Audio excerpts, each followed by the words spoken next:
Behind each headline we see today is a family looking for a place to call home. For young millennial and Gen Z families, the dream of owning a home feels entirely out of reach. Prices climb, rents continue to rise, and for most, getting ahead feels less like a dream and more like a nightmare. But there is a practical, proven solution hiding in plain sight. I'd like to walk you through 3 common sense steps that would unlock manufactured housing on leased land as a realistic path to affordable home ownership. The first step is legislative reform. Existing and prospective homeowners need clear, consistent protections, especially around equity and fair compensation. Whether current homeowners arrived through careful planning or by circumstance, these 65,000 British Columbians have invested their savings and their lives into these homes. For the next generations to buy in, they need to know that they too will be protected by law. Once the rules are clear, something vital happens. Lenders gain confidence. CMHC-insured mortgages become accessible, and suddenly, young British Columbians can actually participate in the market. This improved certainty fits squarely within provincial housing mandates and also serves to attract serious investment. Organizations like the BCMHO have been advocating for years and are ready to help government shape a housing policy that works, protecting today's homeowners while building for tomorrow's growth. The second step is land, the one component that, when removed from the upfront cost, changes the landscape completely. This presents a rare opportunity for all 3 levels of government to show real leadership on today's housing crisis.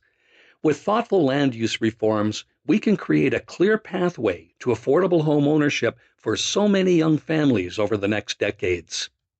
There are real options on the table here. In the spirit of reconciliation, we may partner with First Nations. We can target agricultural land reserve reform, along with surplus municipal, provincial, and federal public lands. There are also private land partnerships with existing park owners like Parkbridge, or even shared land cost ideas like co-ops and stratas. We need to be able to think outside the box during times of crisis.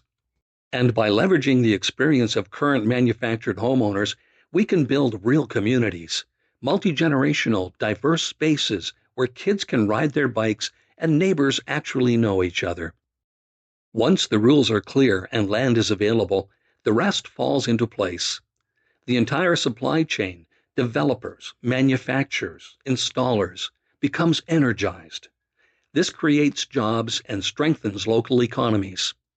Current park owners benefit too. With new land available for relocating existing homeowners, park owners gain the flexibility to redevelop at higher density when the time is right. This in turn frees up land that municipal governments may require in order to achieve the objectives outlined in their official community plan. This isn't about clinging to the past. Someone recently stated, "Nostalgia is not a strategy." Fair enough. But in this case, nostalgia can be a strategic template. We're taking the traditional framework of manufactured home living and rebuilding it within a mindful ecosystem that respects both the homeowner and the planet. Today's climate-conscious manufactured homes are energy efficient, CSA approved, and designed with accessibility in mind. They are modern, adaptable, and built to last with considerable attention to comfort. These homes can easily support people at different stages of life and with varying mobility needs. Because they're constructed in controlled environments, quality is consistent and predictable. This is a solid housing option with a long, remarkable history. It's also a shared opportunity for those just trying to raise a family, for current landowners looking at smart redevelopment down the road, and for governments searching for credible housing solutions.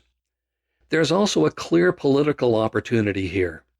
Leaders who champion sensible reform and responsible expansion of homeownership aren't just solving today's housing problems. They're speaking directly to the 2 million millennial and Gen Z voters who will shape British Columbia's future. Today's affordable housing solutions cannot focus solely on rentals. The concern lies in what renting does not provide. Access to home ownership creates a natural pathway to long-term financial security by enabling households to build equity over the years. If we deny that pathway, we risk creating the next crisis, one where young British Columbians reach retirement without the stability that home ownership helps provide. We have the space, the tools, and young families ready to buy in. The only missing piece is bold leadership. It's time to deliver a real, tangible future for British Columbians and finally give these families a solid foundation to call their own.